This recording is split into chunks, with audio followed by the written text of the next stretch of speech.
How's it going, everybody? I'm Wildman Wes. I'm Hefe. And welcome to day 17 of What's Your Poison's 24 Beers of Christmas.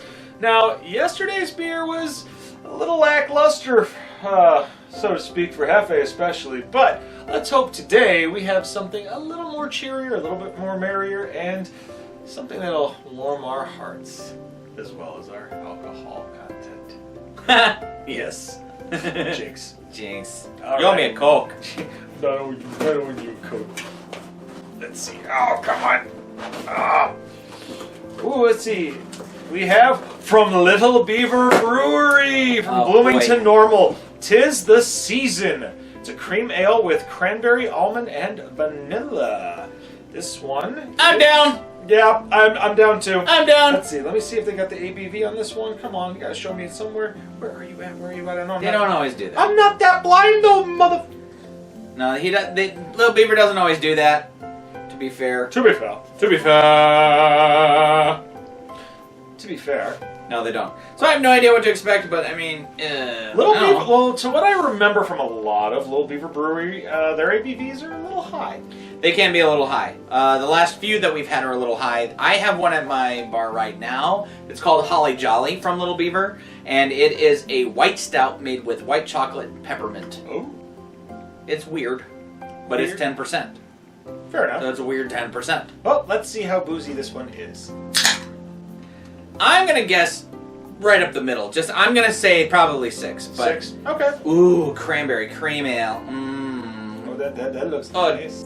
Johnny. Oh. Remember last year when we had Big Giotti? Oh, I remember we had Big Johnny. Big Giotti. Big Johnny. All right. Well, already this looks like a cranberry cream ale. It's pink hint on a cream ale body. Oh. That smells Oh. pungent. Yeah. Yeah. Cranberry, almond, and vanilla. So we'll see if the almond or vanilla even pop out, but that cranberry definitely is there. All right. And that's what I smell on the nose, so. Jingle jangle. Oh. Oh! Oh. Oh! Oh, my God. my! Okay, that's naughty. Sorry, I'm just giving that grade right away because that was my initial reaction. Naughty. That's tasty. I would Oh. drink more of that. Yeah, that's boozy. I would drink. can tell. I would drink more of. I mean, these. this. I would say you said roughly your prediction is about 6. I want to go ahead and say this is probably about a 7.5. I mean, because There is a little I'm- boozy I'm taste in getting- this, but I'm telling you, it's refreshing. That cranberry is not too much. It's not too tart. It's definitely very clean. Good body. I am getting some almond on the aftertaste in my mouth. The vanilla is definitely there. It's an overall sweetness in general. Now, this is enjoyable. Hefe has said something before on a lot of different beers we've had on these reviews, whether or not it's 24 Beers of Christmas, whether it's What's Your Poison.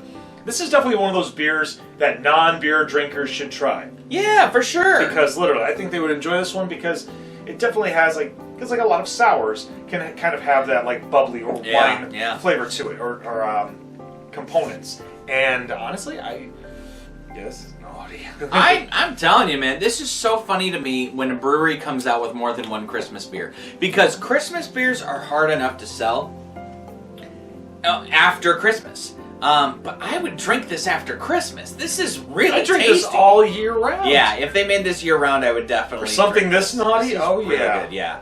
Naughty, faux show. Oh, yeah. Naughty. And that being said, about being naughty, it's time for me to do a movie review for you, especially on things being naughty.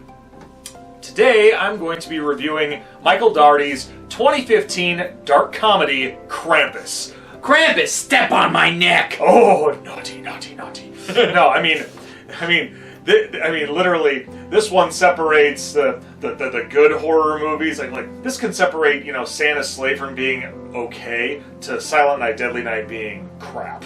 No, but I mean, so this movie is about a family called the Engels, spelled E-N-G-E-L, not like Ingalls from, Engels. Yeah, we get it. Yeah, Engels.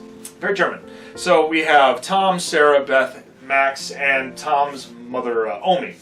So they're kind of a dysfunctional family at this time of the year. Max is getting into a fight with a kid at school because they were saying that they don't. Santa is basically fake to a bunch of little kids. He didn't like that, so they're trying to cover up the whole fiasco with school pageant and whatnot, or at home because their relatives are coming through.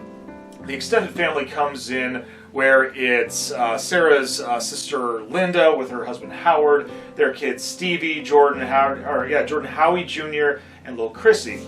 So they're and the kids on Howard and Linda's side make fun of Max all the time, call him Maxie Pad, say, "Oh, you're still writing letters to Santa. You're such a dweeb. He doesn't exist." And then they find out he's got a letter that's talking about how he wants everybody to get along, how his aunt and uncle are not really liking the fact that their two oldest daughters are tomboys, and then all of a sudden more hell breaks loose in the family, and Max decides he's going to denounce Santa, denounce Christmas. He tears up his letter, and it flies through the air. Well, around that same time, a big blizzard comes through town, knocks out the power.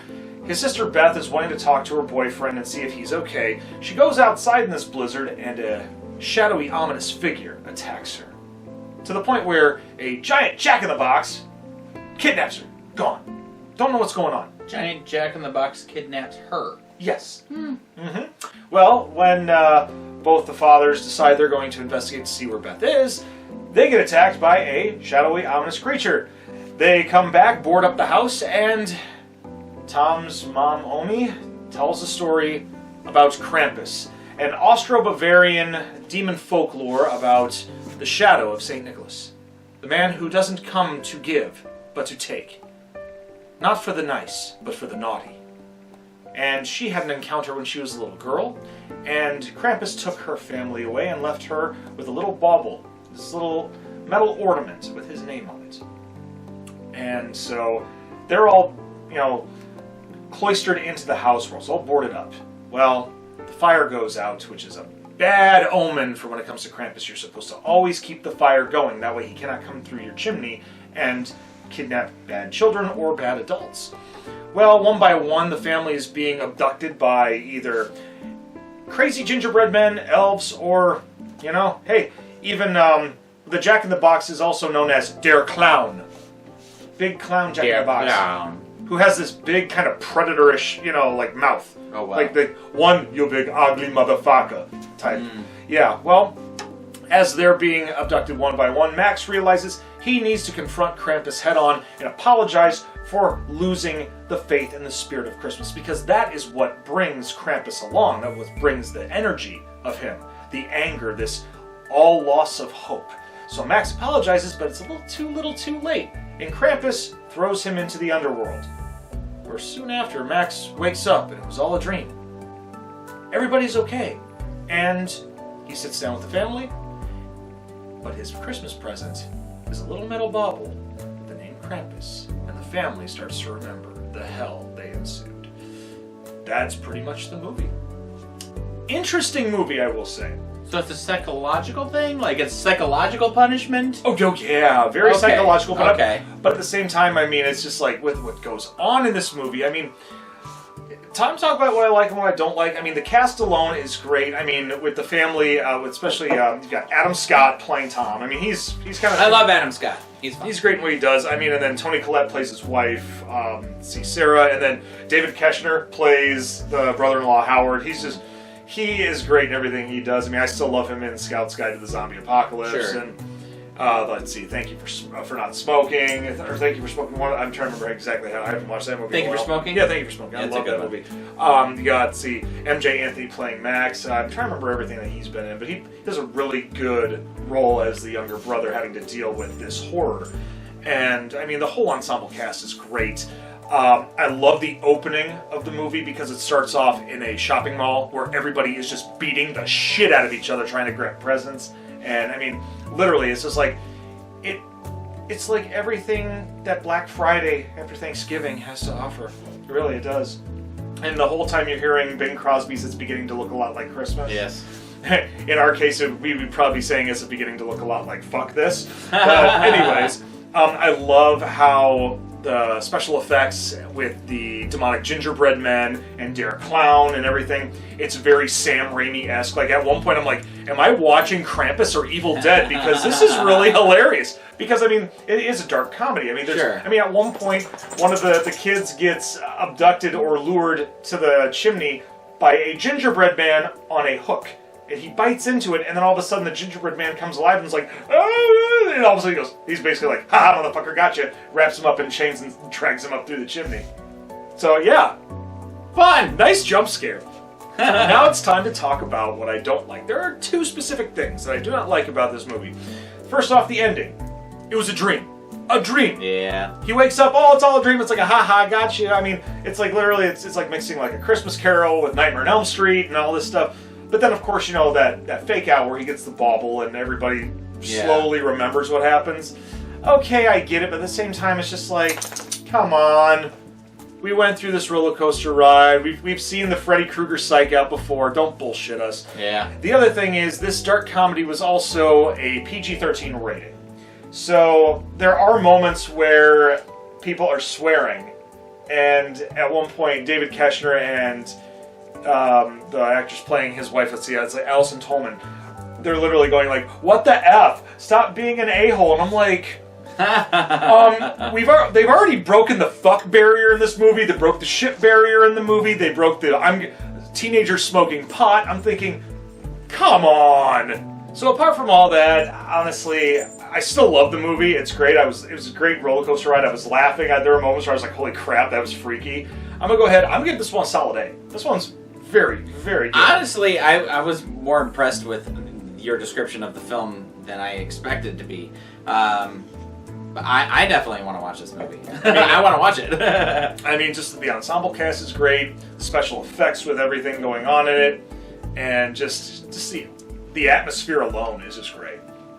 So other than that, we hope you enjoy this beer and movie review. Make sure you leave a thumbs up. Hey, leave a thumbs down if you didn't agree with everything that we said. Otherwise, make sure that you share on social media, but most importantly, push that little red button and don't forget to ring the bell for instant notifications on Dragonfire Entertainment.